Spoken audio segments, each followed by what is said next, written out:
I just pulled the biggest hair out of my face just now. Oh, for some reason, I thought you were going to say your butt crack. Yeah, I'm just gonna advertise that, Blair.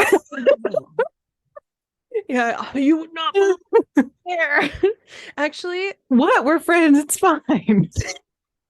funny enough, I do sometimes get like I get out of the shower after washing my hair and I like get dressed and everything's fine. I start walking and I'm like, what is that? It's my hair Yes. in my Yes. in my butt cheeks. Yes.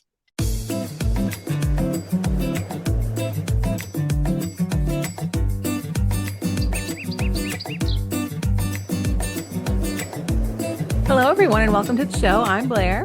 And I'm Kirsten, and we are mediocre content. And my mouth is still on fire from my snack. I can't breathe. And no, it's not Flaming Hot Cheetos. It's Flaming Hot Doritos. It is. It's called Dynamite Chili Limon. I don't know. It hurts, but it's so good. Doritos sponsor us. But like not really, because then we get real fat. First it was IKEA, now it's Doritos. We have big aspirations. We do. I mean, it's good to put it out in the universe. I'm manifesting it now. That's we could totally be in fine. a Doritos Super Bowl commercial. Oh my cool would that gosh. be?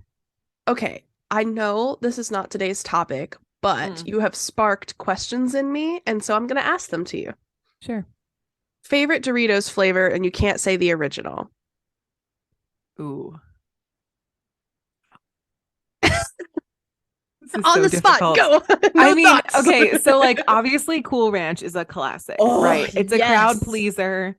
Yes. It's so good, but like also and honestly, I can't even remember. There's been other Doritos that I've tried that I've really loved, but I can't remember like off the top of my head what flavors they are because Doritos. Like I've had the most in my life. I've had quantity wise is the original and the Cool Ranch, but I've only ever had like the specific flavors one or two times. I think there's like a sweet and spicy one that I really like the purple bag. Oh, yes, that is here. Their salsa verde ones are also really good. They are good. I love the salsa verde ones. I'm literally on their website right now looking at what they have. And buying a ton of Doritos. No, I'm just kidding. You've influenced me. I did not know this, and I've never seen this in my grocery store. So tell me if you have. They are listing a Tapatio Dorito flavor. Oh. And I have never seen this, but I would 100% put that in my mouth. Yeah. Yeah. What is your favorite? I actually really, and this is like from childhood, I really enjoyed the Doritos Puffs a really long time ago, and I know that they stated that the flavor should have been like the regular tried and true, but they 100% tasted different. You never had those? I have never seen those in my entire life. I used to get like the little, they still kind of, I'm pretty sure they still, so they still kind of had this. They're called 3D Crunch now, but and I don't know what they were known as previously, but you used to be able to get like, the Pringles cans. You used to be able to get Pringle-like cans of these puffs. They weren't in bags. Yeah, they were fantastic. But I also like the Cool Ranch ones. Yeah. They're also top tier. Although these Dynamite lemon chili, whatever it is, might be my next favorite. I can't breathe, but it's great. I love also that we're becoming slowly a food podcast. And I love that all the food you like. Yeah. You know what I was thinking about? Tyler actually made me think about it. He didn't say anything, but it was just a thought that I had way back when we lived in Lynchburg. And one of the things that we bought very frequently was Pop-Tarts. And I would love to do an episode. I was thinking about that time and I was like, I'd love to do an episode on Pop-Tarts. That would be so fun. We have to. It's absolutely a classic. I feel like it's going to turn out a lot like the Oreo episode, but I'm here for it. I mean, yeah, that's fair. Yeah. That's fair. I'm sorry. Yeah. Derail. No, that's beautiful. I love it so much. We're going to rein it in though, and we're going to do our little disclaimer. No problem, Mom. I am your mother. You listen to me. I will, I promise. I'm off the Doritos. All right. So basically we're not experts on anything. If you come to this podcast to get any kind of advice, don't do that. And leave. But if you want to learn about things that you wouldn't otherwise come across, stay and hang out with us. And that is the disclaimer. Perfect. I'm going to take us into the ocean now for some good news. Kirsten Science Corner. I swear I want to rename it so bad, but you're right. We can't, because then the one time we don't do science related things, it's completely blown, you know? Yeah. Although we did change it that one time for the rage corner. Well, Liam. Yeah. So we could do, I mean, every time you do the good news, we could just do Kirsten Science Corner. That would be fun. Yeah. I'll think about it. Okay. All right. We'll make a little like jingle for you or something too. Oh my God. A jingle. Oh, you know what? I never did put that jingle in for Chris, but that's fine. It'll be okay. It's all right. Okay. So both pieces of good news are in the ocean. And we're starting out in the Galapagos first. If you don't know much about the Galapagos Islands, there are ancient coral reefs that were discovered in that region that were devastated by essentially a freak weather accident called an El Nino that completely, assumingly, destroyed all of the reef systems there. And it's really tragic and really sad.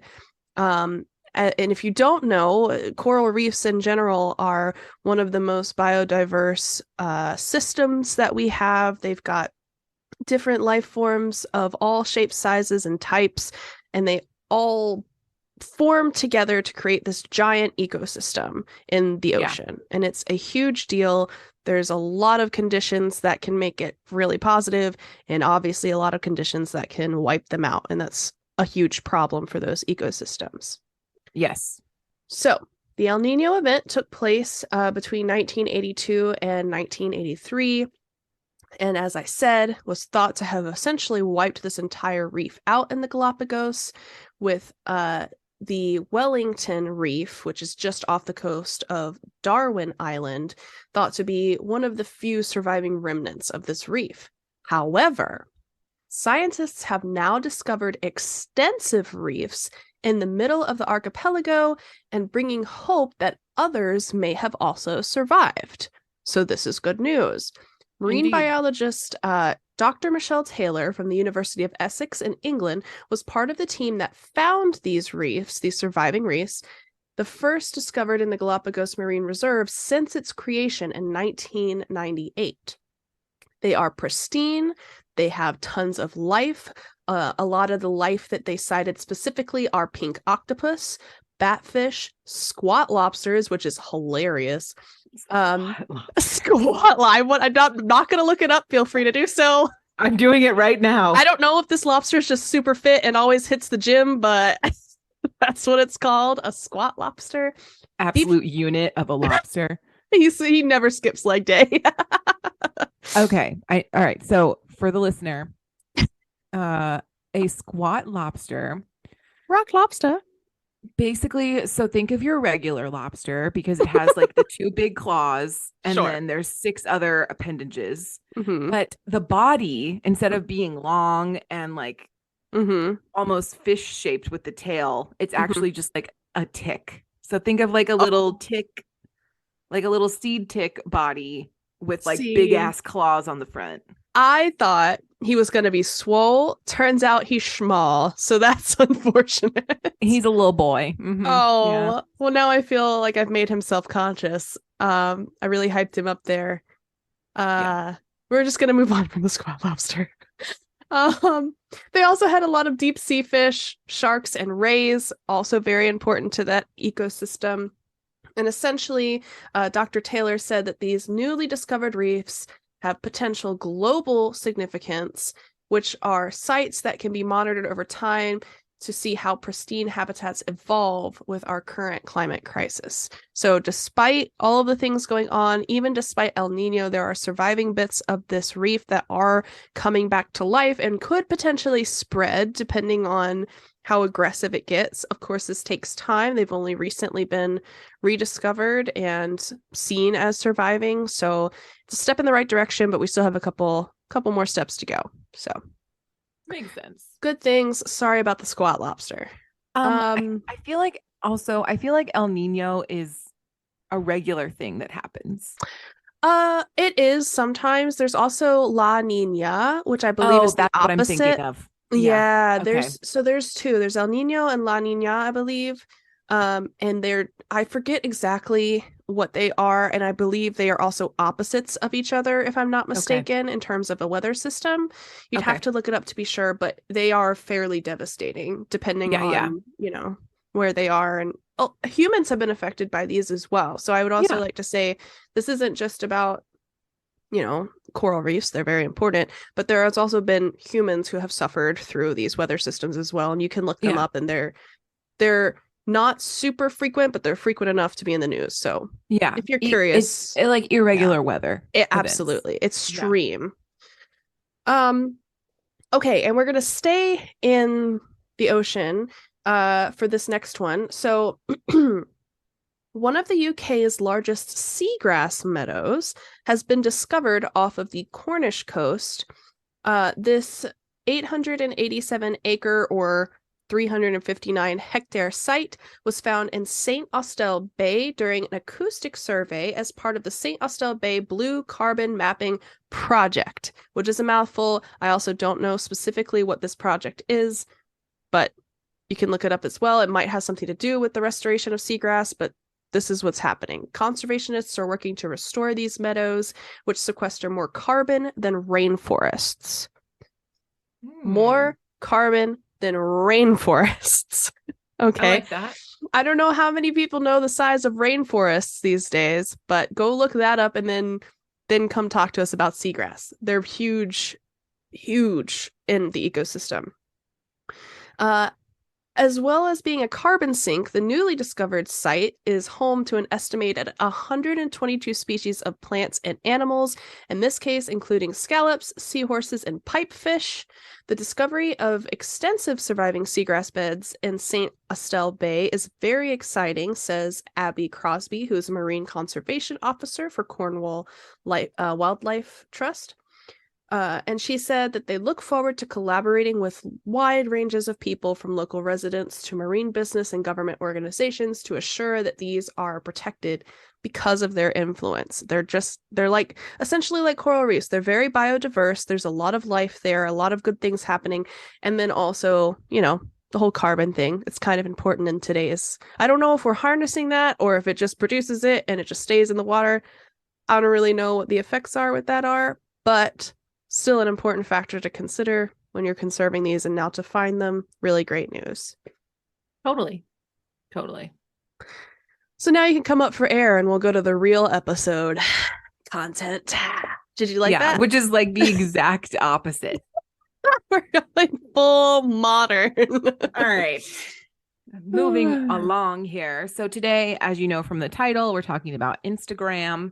It's part of our social media series, and I promise that I know Kirsten's doing the planets solar system series, and I'm just adding on to our social media series, but this is not going to be a continuous thing. We're just going to pick and choose the weeks that we want to use this. So just don't get discouraged. We're going to come back with some random content soon. I hate content. So according to Instagram's website, Instagram is a free photo and video sharing app available on iPhone and Android. People can upload photos or videos to our service and share them with their followers or selected group of friends. They can also view content like posts shared by their friends on Instagram. Anyone 13 and older can create an account by registering an email address and selecting a username. It was launched in 2010. I'm surprised that the age requirement is 13 for Instagram. 100%. I don't mean to be ageist or anything, but I mean, in part 2, we will understand why that is kind of mildly problematic, I would say. Mildly.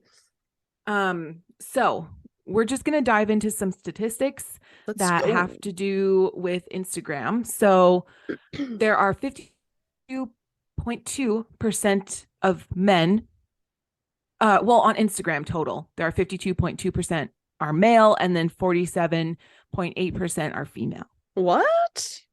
Yeah. Shocking. I know. There's a lot of shocking information in here. I was blown away. I am extremely blown away by that statistic.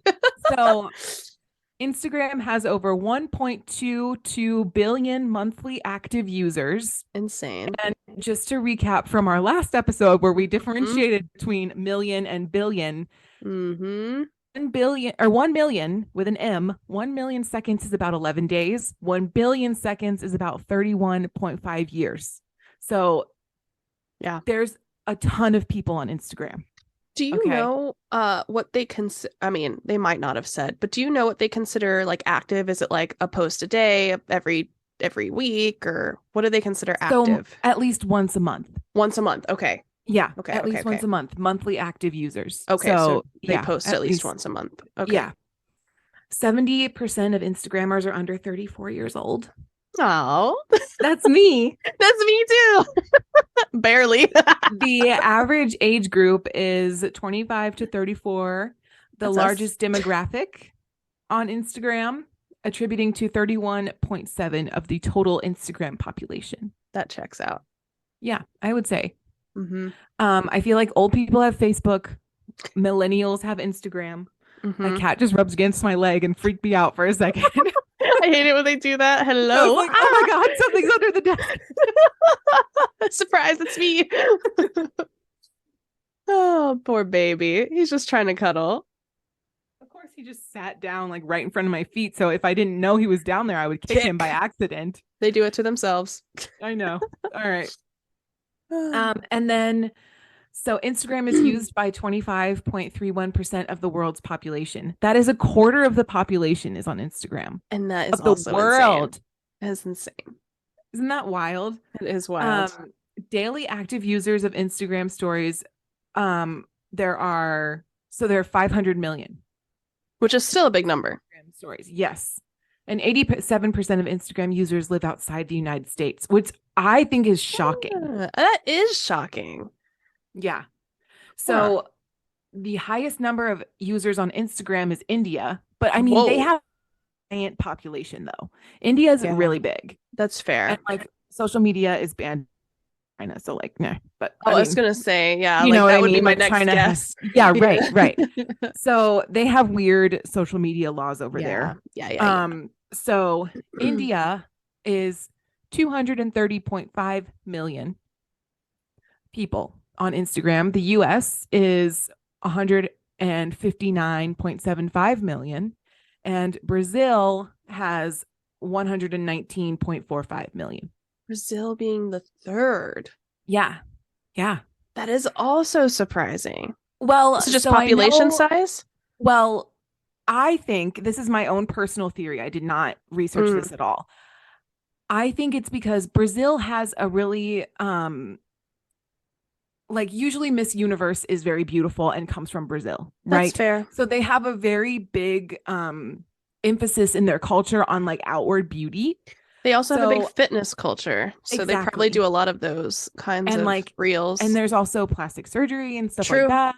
You're right. So I feel like Brazil is very much in the Instagram game because of like visual and it fits beauty. Yeah. It just fits in their culture really well. But Makes they sense. also do have a lot of people in Brazil. Yeah, they do. They do. I don't think a lot of people think about Brazil as being like extremely populated, but it is. It is quite. Yes, there is a huge population there. Yeah.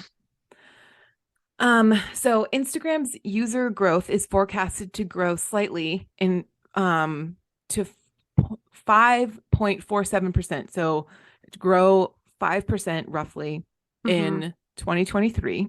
Okay. The monthly active user base of Instagram is equivalent to the population of the EU and North America combined. Insane. The entire continent of North America. and Europe. Entire continent. And there's not a lot of people in Alaska, let me tell you. Okay. Canada, I can't really speak for Canada. I don't know. Yeah, the middle part of Canada, the middle part doesn't have a lot. No. So the average time spent on Instagram is 30 minutes. Okay. Which, all right, yeah, I can see that. It's like doom scrolling, but like pictures. Now, if you ask me how much time compared to TikTok, I would have to say it's a little different. Oh my goodness. TikTok is like, I spent 4 days on TikTok today. On TikTok. Oh yeah. Meanwhile, Instagram is like, oh yeah, I like scrolled through, I liked a couple things and I got off.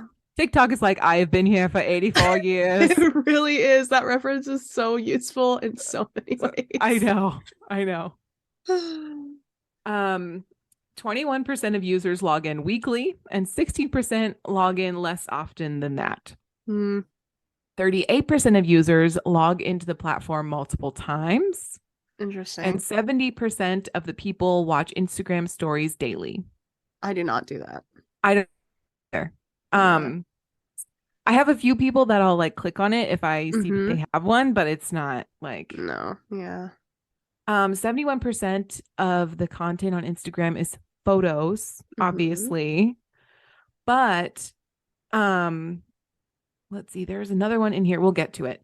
So 130 million users tap on shopping posts. That's me. I am guilty of that as well. That is 100% me. In fact, I honestly go on there to see what the algorithm thinks I want nowadays, and I do that for Facebook too, but like it's mostly so that I can see what new content it's like shoving my way for shopping purposes. Exactly. I found some great stuff that way. I feel like there was a YouTuber who did a video on buying things that the Instagram algorithm suggested to me, and they were like pretty good, like pretty it was spot pretty cool. On. Lauren Zside did one, but it wasn't the same. Oh man. Okay, so shopping posts. Let's see, 40% of Instagrammers post stories daily. Now, if you are young enough to remember Snapchat and Snapchat stories, that is something that I think people would update every day. And then Instagram basically just like hijacked the Snapchat stories, like not platform, but like hijacked the idea and put it on Instagram. And now instead of going to Snapchat to update your story, they just do it on Instagram. So I can see where that like population shifted, but I don't update my Instagram story. I do it once a week when we have a podcast, and that's like pretty much it. Legitimately. And the thing too is now that Instagram is also Meta, your stories can be simultaneously uploaded between those two platforms as well. So you're covering both areas with one app. I refuse to use Facebook. I don't know. It feels greasy. So cringe. But Instagram is owned by the same people now. So I know. And it makes me very sad. I understand. Yeah. I just don't like Facebook as a platform. No, I guess. I agree. It's very outdated still. Such garbage. Anyway, no offense to you if you're updating to Facebook still. Like, I know we have some people who do to this. No offense. It's just not my jam. All right. Instagram is probably like one of my favorite platforms. Oh, wow. TikTok is definitely mine. Well, I mean, TikTok, yeah. But like things of platforms that I choose to upload content to, Instagram is that. And that's it. That's fair. Do you use Twitter a lot other than our pod posting? Not really. Me neither. I don't even think we've been uploading to the Twitter. I have. Oh, yeah. I don't know. I am off Twitter. I was like, Yeah, I update Instagram and Twitter every time I make a post. That's nice. I know. Way to be our social media manager. Kirsten out here doing the most. Meanwhile, I'm just over here putting together subpar content for you guys. Bro, I'm trying. Okay. Average engagement rate for a photo post is 0.81%. Not even 1%. Video posts are 0.61%. That makes sense. And a carousel post are 1.08%. So if you post multiple pictures, people will scroll through. Yes.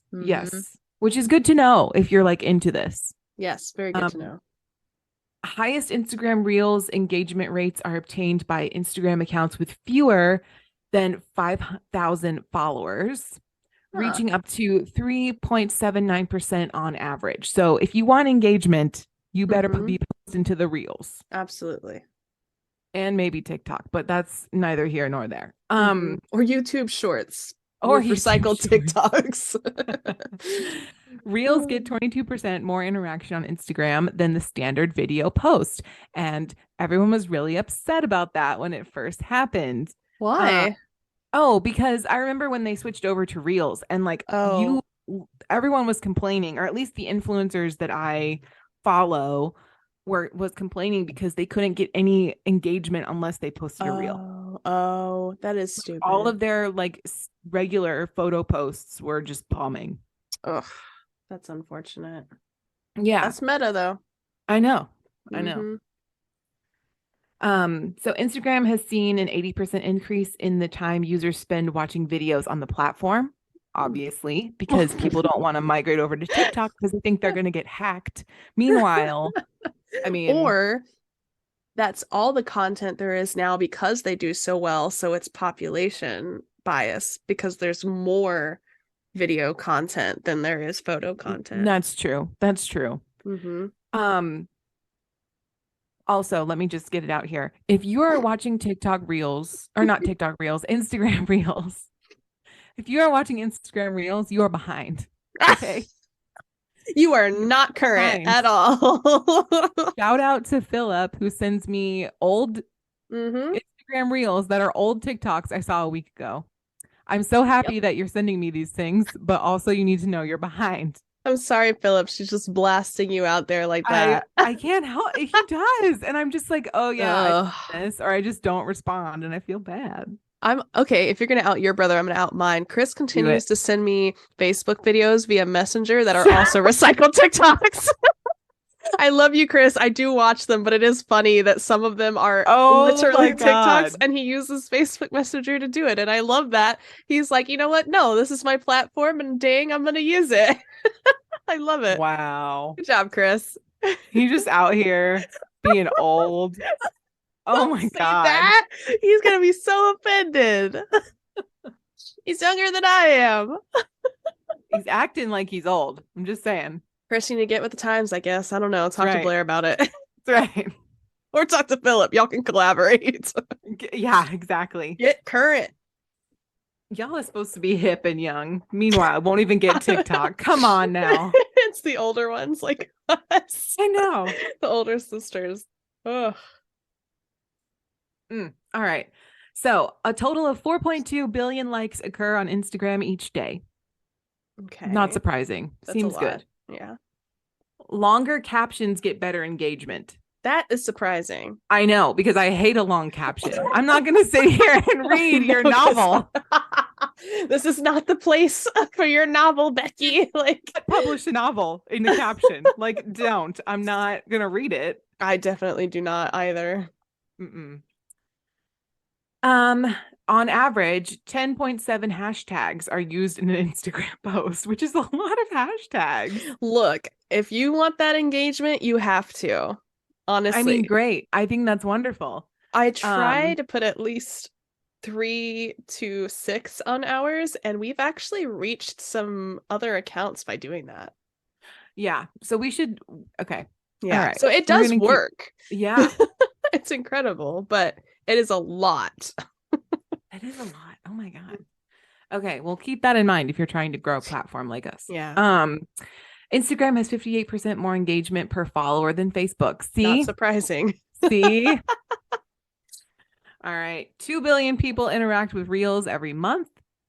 Instagram users engage more on the weekdays, with Wednesday and Thursday showing the most engagement. That's because people are tired of the week by then. And y'all are at work stealing company time on Instagram. Guilty. Mostly TikTok, but Instagram too sometimes. I won't lie. What I would give to have an office job sometimes. I mean, honestly. Let's see. More than 25. Oh, wait. more than 25 million businesses use Instagram to promote their services and products. Not us included. Us included. I mean, are we a business? We're not really a business. I don't know. Mind's your business. I don't know. Okay. I mean, sure. US-based online stores lead with 86% Instagram accounts, followed by 81% accounts from the UK, 75% from Germany-based online stores. So we have the most online stores on Instagram. Also not surprising. No. Capitalism for the win. Absolutely. 81% of Instagrammers use the platform for researching new products and services. Kirsten. That's me. 87% of Instagram users say they take action after seeing a product on Instagram. Kirsten. Also me. Guilty. On average, major brands post on Instagram 1.5 times every day. That's excessive. You know what though? Sorry. Side note. Yeah. I just wanted to, so you know how like on, and I don't know if you had this in your house, but like my parents would always be like, don't buy anything off of TV because it's never as good as like what you think it's gonna be. Yeah. And we got that.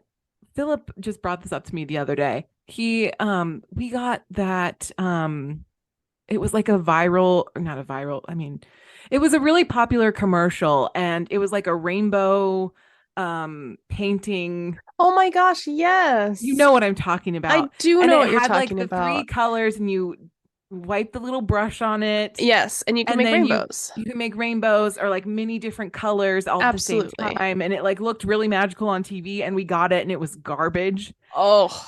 And so do you think that like the new version of that is Instagram ads? Ooh, okay. So that's kind of a tricky one because a lot of my ads are actually from Amazon. Right. You know what I mean? So it's not like an as seen on TV. It's also not like a QVC. Actually, there's a couple of things I bought. Telling myself, there's a few things I bought from QVC that were actually really good. But I feel like she watches QVC, you guys.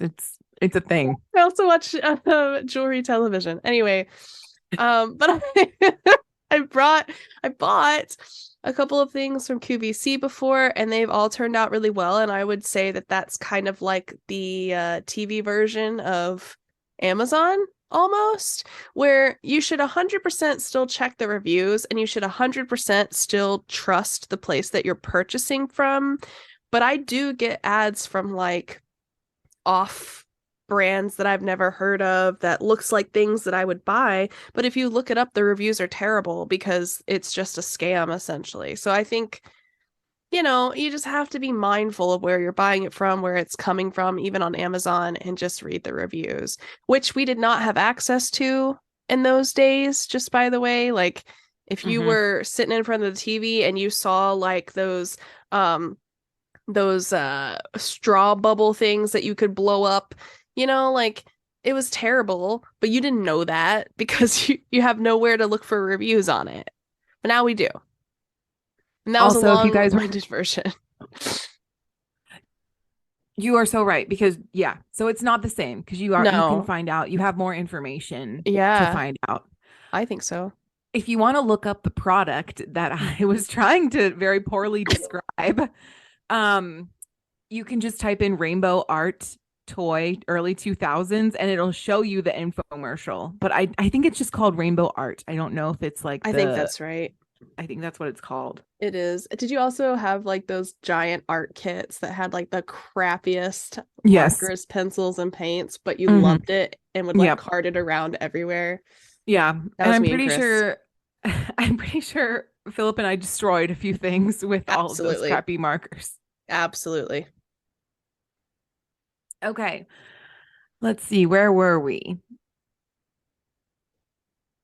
Go ahead. No, I was just gonna say the fashion brands, I think. Yeah. So 98% of fashion brands use Instagram. Which I think is great. I think so too. I really enjoy it. 68% of weekly Instagram users visit the platform to interact with creators. Cool. I'm not one of them. And Neither am I. 93% of marketers have already used Instagram to acquire potential new customers. Like we were just talking about. 74% of marketers want to reach a new target audience, and 69% want to improve brand awareness, and 46% want to increase sales. And that they can all do on Instagram. Mm-hmm. All right. 61% of customers trust their influencer recommendations more than brand content. I can say I've been guilty of that before. Absolutely. And then Instagram ads have the potential to reach 849.3 million users. Holy cow. So if you're thinking about running an ad on social media, good place for that. Maybe TikTok too. Mm-hmm. Instagram marketers spend 69% of their budget on influencer marketing on Instagram. And that's like a huge chunk. That is huge. That's wild. Micro influencers, who generally have 50,000 to 100,000 fans, which is micro. I know. Interesting. Are used by the business to advertise their products. Mm-hmm. Instagram story ad revenue is expected to increase to $20.03 billion in 2023. And the highest Instagram advertising audience is from 25 to 34 age group, which makes sense because that's like the biggest age group on the platform. I actually, I have a lot to say about the whole revenue part of everything and like the influencer part of everything. We could save it for the second half because I know you've got like questions and stuff, but like I have a lot of opinions with like some new information that's coming through and some personal information that's come through. So like I really want to address that. Okay. Sure. Yeah. So let's take a little break. I won't bore you guys with any more statistics. Thank you for listening and getting this far. You did such a good job. Thank you so much. And we will see you after the ad. We receive many questions regarding what exactly Mediocre Content Podcast can be used for in the average person's daily life. Today, we will address this question head on with a list of everything you can do while listening to MCP. Kirsten, take it away. Laundry, cooking, biking, hiking, driving, typing, working, walking, jumping, tattooing, swimming, okay, Kirsten. launching a rocket, math homework, hopping, racing, singing, all right, showering, shaving, I think they sweeping, get it. Jogging, eating, spinning, zooming, fishing, Kirsten? boating, Hello? teething, Girl, can you hear me? Taking out trash, gardening, building a house. Okay. It appears we've lost her. Well, just so you know, you could do a lot of things while listening to Mediocre Content Podcast. So, yeah, that's the whole ad. And I'm gonna go head over to the second half now. Kirsten, come on over when you're better. Being controversial. All right. Bye, guys. Not listening to your wife. Eating peanuts. Welcome back from the ad. Kirsten, would you like to pick up where we left off? Yeah. I don't want to get too deep into it because obviously everybody's experiences are different. It's mostly information that I've heard, seen, and experienced here recently, even on platforms like Twitch and stuff like that for streamers. Sure. In the end of the first half, Blair talked about statistics around revenue and influencers being part of percentages that companies use to help obviously advertise their products. And obviously in those scenarios, you have what we now know are considered influencers who essentially make a living on these social media platforms. It's just their literal job to ensure that their platforms are performing. They've got multiple avenues in most cases. And that is their full-time job, right?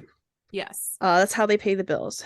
And I'm sure many in our generation are very much aware of this whole TikTok thing and the potential impact that can have on influencers who do make a living, or some of those companies that do Instagram also do TikTok, and they advertise their companies and get many sold out within minutes of posting a video or posting a photo because of the immediate information that you get about a product and people who use it, and you get everything instantly. Sure. Yeah. And they sell out, and that's their business and that's their model. So when companies like Meta, for example, or even Twitch, who I don't know who owns Twitch, but it might just be themselves, I'm not sure.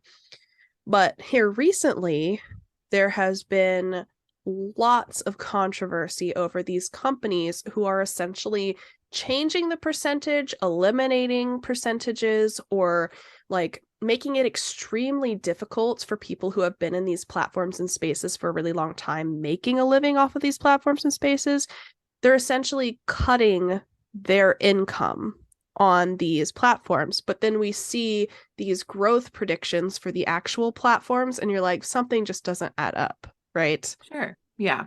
And so one thing that I just wanted to denote, that the reason that I find this important to speak on is if someone, listener, for example, is thinking about going into this realm of influencer, which if you have a passion for it, please do. If you have a business, it's a great avenue. There's obviously tons of information out there. But sure, to that point, like we state for every other thing in our podcast realm, please do your research on the platforms that you're using and make sure that they are not taking advantage of you.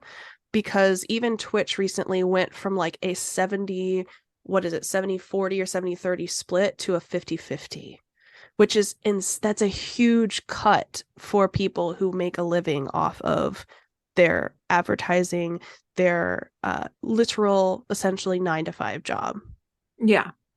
So that's just something, even though this is about Instagram is Meta now, and Meta has already announced that they will be cutting ways for you to make money or making it more difficult for you to thrive and live as an influencer on these platforms. So just be very aware, keep up to date on all the new information that's coming out, and do your research on the platforms that you're using so you know exactly what you're getting into, and you're not just, going in blind and assuming that, you'll be able to sustain right away, and really branch out. That's just the one thing I just wanted to be sure to say, with there's so much going on right now in that avenue. So yeah. And I think in addition to that, don't what is it? What is the finance bro way to say this?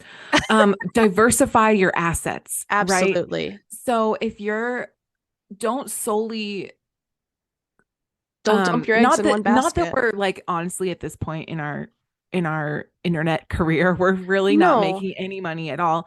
So like, it's smart, I would say, don't rely solely on Instagram or TikTok just to be your source of income. Like, correct. If you have the platform and the ability to do so with a reputable company that you like, do an ad, or, go over to YouTube if you're on TikTok and do that. Like, so you have multiple sources of income just to make sure that, it's just a smarter way to do business. Like, becoming an influencer is not just like posting videos online. It is not. It's definitely like a full-time like business. And even being a business on these platforms is no longer just post a picture of your product. You have to be dedicated to making sure that your reviews are good, your customer service is good, because they're watching you 24/7. So yeah, just a little PSA. That's all. The other thing too is, like, if you want the internet, if you want to be on the internet and you want to put content out, but you don't have the following, just keep your day job. Yeah, that's what we do. You know what I mean? Yeah. We got a day job. Absolutely. I plan on keeping my day job. Not that like we don't know what's going to happen with our podcast, but like we're happy. Keep your day job. It's fine. Keep your day job. Yeah. And there are many who do that. Michaela is one of them. She used to work for Ulta, and she kept her day job as she was building her platforms and building her following.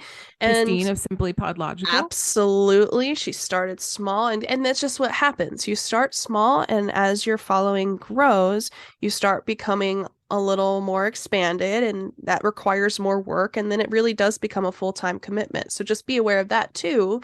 It will start to take over your life. And again, we're not experts on this. No. Clearly, we have like 3 people that listen to this podcast. No, like, don't. But I think it's more that we've seen it a lot. Like, we've seen, like, we've followed like the beginnings of YouTube to now. You know what I mean? Yeah. Yeah. Exactly. We are the millennials. Passing down the information to Gen Z. Not personal experience, but I've seen this happen to many. And so I just want to make just this little PSA about it. Yeah. Thank you, Kirsten. You're welcome. Looking out for the fam. All trying. Right. All right. So that being said, let's get into some fun questions about what do you like and what do you not like about Instagram, Kirsten? Oh, you want me to go? Okay.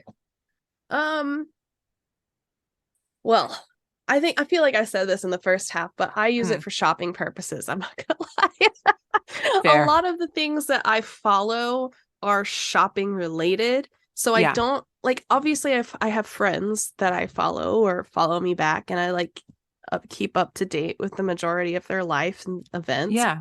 But a lot of the things that I have like are strictly either, okay, so let me back up. It's either art related or shopping related.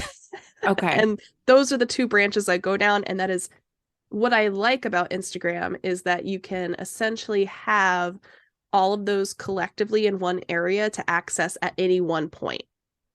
Yes. Yeah. Fair. What about you? I mean, I'm with you on the shopping thing. Yeah. I mean, like, you can't, it happens. It's so easy. Yeah. Yeah. But I also, I mean, I very much like the photo part of Instagram. I don't post reels or anything like that, but I like it's just fun for me to take pictures, like when I go someplace new, or you know, when I go, like when I see friends, and it's kind of like, for me, my own personal like photo album, I guess. Nice. Yeah. And that's why I like it. I also like having pictures of, like, because going through my phone camera is just, I take entirely too many pictures that you never go back to. It's so much. But like the ones that are special, I would post to Instagram just to kind of like, so then I can pull it up easily. You know, I know that like Apple Photos has like the favorites and all that stuff, but like, you know, if it's a really nice photo, I also kind of, I'm not a photographer by any means, but like if I get a cool picture, I want to put it on Instagram. You know what I mean? I like your pictures. I think you post really cute stuff. Thank you very much. You're welcome. So yeah, I like it for the photo part of it, but I also like shopping and, you know, the social media part of it. Sure. Yeah. And you don't really post that much, do you? Most of it's cat photos, I'm not gonna lie. Yeah. I'm guilty of that as well. And I think we've already made our feelings clear about TikToks versus Instagram Reels. Look, they're with every social media platform, as it should be, and this is my big issue with Meta owning both Instagram and Facebook, right? To me, each platform should have and serve its individual purpose. I agree. You know, like Snapchat's cute because it's like these quick little glimpses into somebody's life, and it lasts. But now you can get that on Instagram stories though, so it doesn't really matter. You can, but the reality is Snapchat did it first, and so that should have served its purpose, you know? Right. Yeah. And then Instagram is this beautiful photo booth of, you know, these gorgeous like timestamps that you can go back to and enjoy over time. Facebook is a way of large group connection and being able to communicate between people, right? Between family, friends that you might not encounter a lot. And then for me, TikTok is more of like a platform to release and escape, but be informed at the same time, but still have the little pleasantries of like funny cat videos, or you know, your favorite content creator doing a makeup tutorial. Like, it's like the catch-all. YouTube is for those structured, I have a question and I need a tutorial right now. You know what I mean? Or for like news channels. Absolutely. Or, you know, that kind of thing. Or gaming. I know Twitch is one of those. Or specific like content creators do. Exactly. So I use TikTok more. However, I think each platform has its space. Yeah. I would say that's true as well. Do you still use Snapchat? Chris does. I'm really outing him today. I'm so sorry, Chris. I have it downloaded on my phone. Me too. Barely ever use it. Chris and I will use it sometimes when we like see something in the store, or like if he has questions about groceries, he'll be like, which one? I have to out have to out somebody else. I'm so upset. Tyler doesn't even listen to these, so I'm not worried about it. It's fine. So sometimes Tyler will send me YouTubes, like YouTube shorts or like Snapchat shorts through Snapchat. Stop it right now. But they're old TikToks. I'm just outing all the men in my life. I'm so sorry. All the men in your life are like 60 years old. Jesus. Which is funny because I'm usually the oldest. I know. No, I think this is what it is. And okay. Like, listener, if you don't, I think we've talked about this briefly before, but Kirsten, her general persona is either like mom, friend, or grandma. And that's just like who she is as a person. And we love this about her. We love that. This is why I love you. Mm-hmm.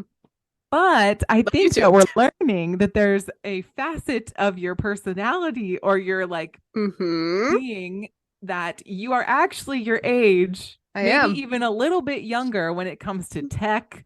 Absolutely. And social media. Maybe. I have my niche. If we ignore the QVC stuff, then I think we're good. Whatever. So this is an exciting development. This is great. So happy that this is where it landed. So happy. Social media. Yeah. Oh God. Moving along.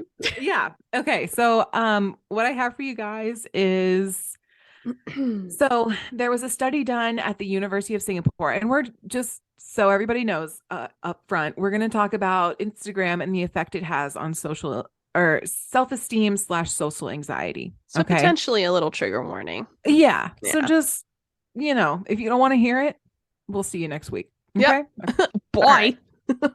All right. So University of Singapore published a study in 2020 that basically wanted to answer the question that the problem, I guess, that they wanted to address was that social anxiety could arise from managing a large network of social media friends, feeling jealous of their social media friends' lives, and a fear of missing out on activities in online interactions by using Instagram. And just for context, Singapore's population uses there's about 70% of their population that uses social media, which is similar to the United States. We are also about 70%. So take that with what you will. So basically they just want to know, with Instagram, is there a rise in social anxiety? So what they did was they did a web link to an online questionnaire that was distributed through advertising and things on social media. And then they recruited participants this way. The final sample size was 388 people. That's pretty decent. Yeah, the questionnaire had 4 categories: self-esteem, social anxiety, social comparison, and demographics. So those are pretty self-explanatory in my opinion. I agree. They had different methods for how they were figuring out how to have people rate their self-esteem and like that kind of stuff. And that was too deep for what I thought that's fair. Was worth it. But there were different like ratings and charts and factors and stuff like that. So the results indicated that Instagram use did not directly increase social anxiety. However, Instagram does increase social comparison and lowers self-esteem, which does in turn increase social anxiety, especially when the user is following accounts that heavily utilize editing and filters for their pictures. That's understandable, for sure. So basically, I just wanted to put this in here again, and I'm sorry if we're coming off very preachy in the second half. Usually the second half is way more fun. Not today. We basically, especially, and I think everyone at this point has heard that young girls using Instagram, it has a negative effect on their self-esteem because they're comparing themselves to people who have access to plastic surgery and use filters without acknowledging that. And, you know, there's a lot of just, it's the same story over and over again. Like when we were growing up, it was like looking at people in airbrushed magazines, and now like on Instagram, it's the same thing. So basic, and the study didn't differentiate if it was primarily women who were having these issues, but I would venture to say that it probably is. So basically what I would like to say is just be careful. You know, if you feel like you're opening Instagram and then just like hating your body afterwards, maybe you might want to unfollow some people or take a break. I know it's very common these days to just delete the app or get off your phone for a while to really detox your mind. I know that's like a controversial word, or, you know, whatever the word is, but like sometimes you need to take a step back to take steps forward. And I think it's really important to monitor your mental state with these platforms. They can be a lot of fun, but they can be extremely detrimental at the same time. Exactly. And you should, you know, go out and, as they say, touch grass every once in a while, you know, read a book. Reading is very in right now. Take a stupid mental health walk. I do that Tuesdays and Thursdays. I take stupid mental health walks all the time. It's good for you. Absolutely. And also, go ahead. If I can, the other thing to, just on my earlier rant at the beginning, if you are someone who is, you know, starting their platform, or you've had yours for a really long time and, you know, you're trying to build that following, one, be mindful that imposter syndrome sometimes creeps up, but comparison is the death of joy. So just mind yourself, mind your corner, keep doing what you're doing, and keep your head up. If your follower base is happy and they are responding positively to your content, and you're growing in a way that makes sense for you, that's all that freaking matters. And so just don't be distracted by others who are in a different phase than you, who are on a different path than you. Keep your eyes on your own path and just continue doing what's best for you. So just wanted to put that in there as well. Imposter syndrome can be strong even outside of the influencer verse. So absolutely. So that, I mean, that's all I really had for this episode. I figured I thought that it's important. Like, obviously this is not the lightest topic, but Instagram. I don't think I could have an Instagram episode without acknowledging that at all. So that's where we're at right now. And I appreciate you guys for listening and sticking through that. It's heavy. Yeah, absolutely. And next week we'll be talking about another planet. I believe it's Venus. So it is. Get excited, you guys. Get excited for that. Isn't that like the something rocket ship? I don't know. Backyardigans. I don't know. Going on a trip in our favorite rocket ship. Da, da, da. Little Einsteins. Oh my gosh, Little Einsteins. Yes, that's it.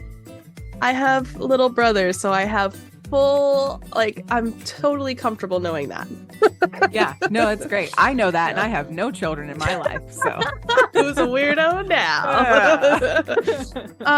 But as always, if you have content that you'd be interested in listening to, solar series aside, or even social media series aside, please send it over to us. We'd love to know. Of course, if you have comments, questions, or concerns about anything that we talk about in our episodes, we'd also like to know. And you can send all that junk over to mediocrecontentpodcast@gmail.com. You can tweet at us at mediocre squawks, or slide into our DMs on Instagram at mediocre content podcast.